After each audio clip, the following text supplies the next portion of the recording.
In 1983, researchers in Manchester, England began following a group of adults, all of them healthy, all of them living independently, and they asked a question so simple it had never been studied properly before. Does when older adults eat change as they age? When the results were finally published in September 2025, the data showed something that stopped researchers in their tracks. Early eaters had a 10-year survival rate of 89.5%, late eaters, 86.7%, a gap that held up even after controlling for pre-existing illness, genetics, and lifestyle. But the finding that quietly stunned the research team was not the survival numbers themselves. It was something buried 3 layers deeper in the data, in the genetics, in what the blood samples revealed about why some of these people's eating times drifted later in the first place. They checked in with these 945 people every few years, then a few years more, then again, 5 times over 4 decades. They watched them move through their 60s, their 70s, their 80s, and into their 90s. And what the data eventually showed did not just answer the question they started with. It answered questions they had not thought to ask.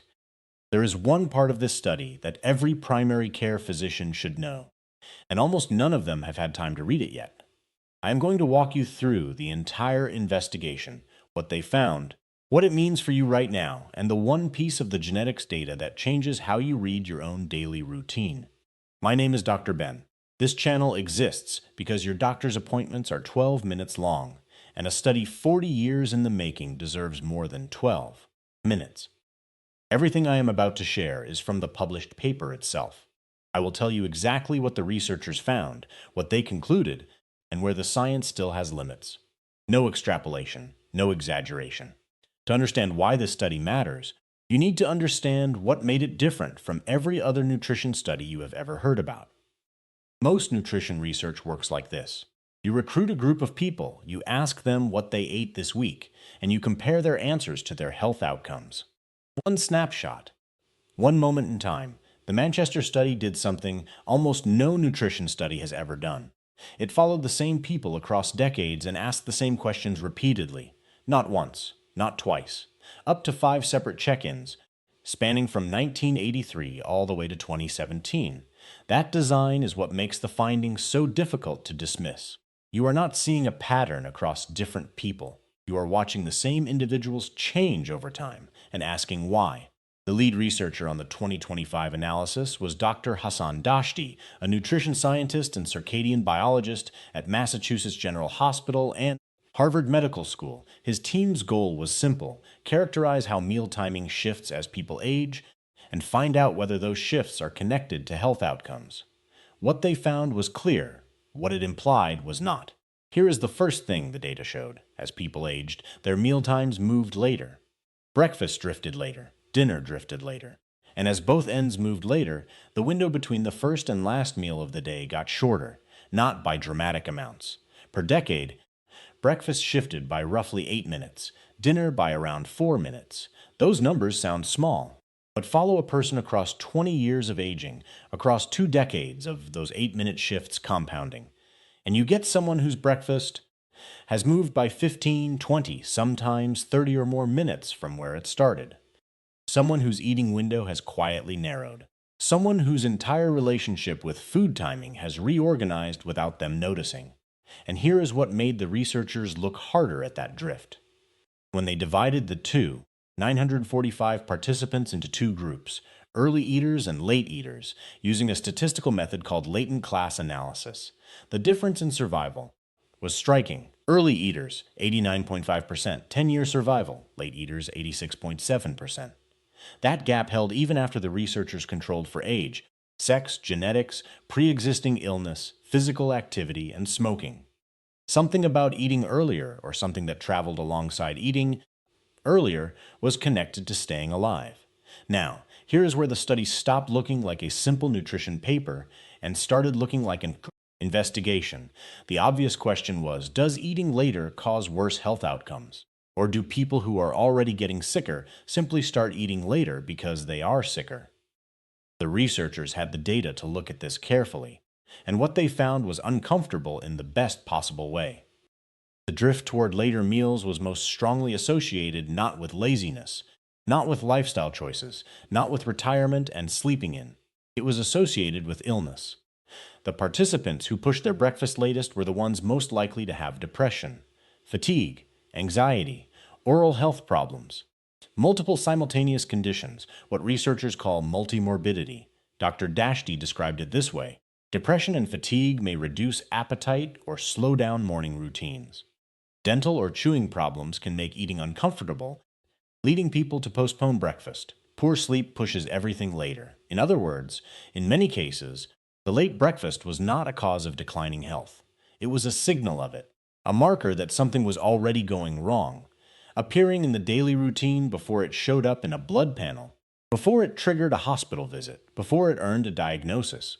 Your meal times are not just a dietary habit.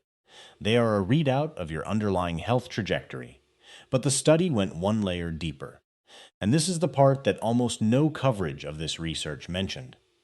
The researchers had access to blood samples from a subset of participants, and they used those samples to analyze genetic profiles, specifically genetic scores related to chronotype.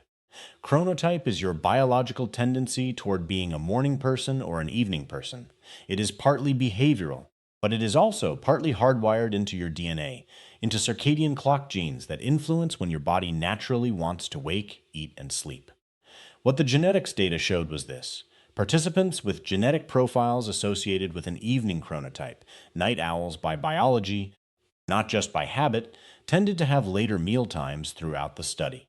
This association remained even after accounting for health status and lifestyle behaviors in the statistical model.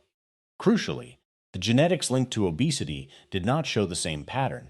The connection was specifically with chronotype genes, with the internal clock itself. Why does this matter for you? Because it means that for some people, the drift toward later meals is not simply a matter of willpower or routine. Part of it is a clock inside your cells that for some people runs slightly later than average, and that tendency becomes more visible as other, anchoring structures of life like work schedules fall away after retirement. This is not an excuse to stop trying. The research is clear that earlier eating is associated with better outcomes regardless of chronotype. But it is an explanation for why some people find it genuinely harder than others. And it is a reason to approach this as a biological challenge to work with, not a character flaw to be ashamed of. 3 things the data supports. First, treat a shift in your meal timing as a health signal, not just a schedule change. If your breakfast has been drifting later over the past year, if you have been skipping it more often, or pushing it back without thinking about it, ask yourself what else has changed. Sleep quality, energy levels, mood, appetite. These things tend to move together. The mealtime shift may be the most visible part of a pattern worth paying attention to. Second, use consistent meal timing as an anchor. The study found that regularity mattered as much as absolute timing. A consistent breakfast at 8 is better for your circadian system than an unpredictable one that is sometimes at 7 and sometimes at 10. Your body clock responds to patterns. Give it one. Third, if you have always been someone who naturally wakes and sleeps later, a biological evening person, understand that you are working against a real genetic tendency when you try to shift meals earlier. That makes it harder, not impossible. Move breakfast 15 minutes earlier this week, then another 15 minutes the week after. Gradual and consistent. Your circadian system adapts to new cues, but only slowly.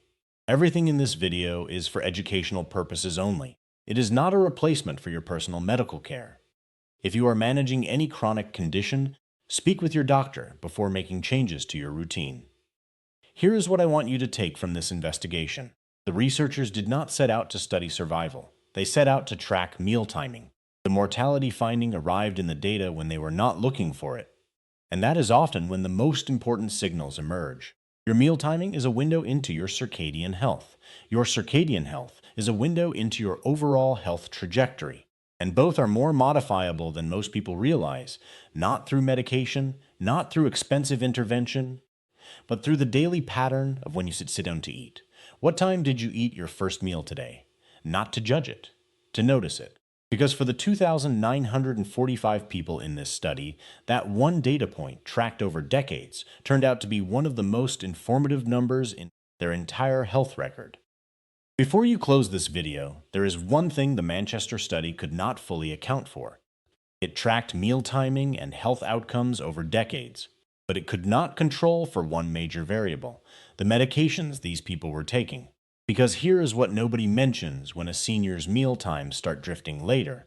Some of the most commonly prescribed medications for people over 60, blood pressure drugs, diabetes medications, antidepressants, have side effects that directly affect appetite, morning energy, and the desire to eat early. In other words, some medications may be contributing to the very meal timing drift that predicts worse outcomes. And the solution is not to stop taking them. It is to understand when to take them. That is the next video. If you take any prescription medication in the morning, I would watch it before your next dose. I will see you there.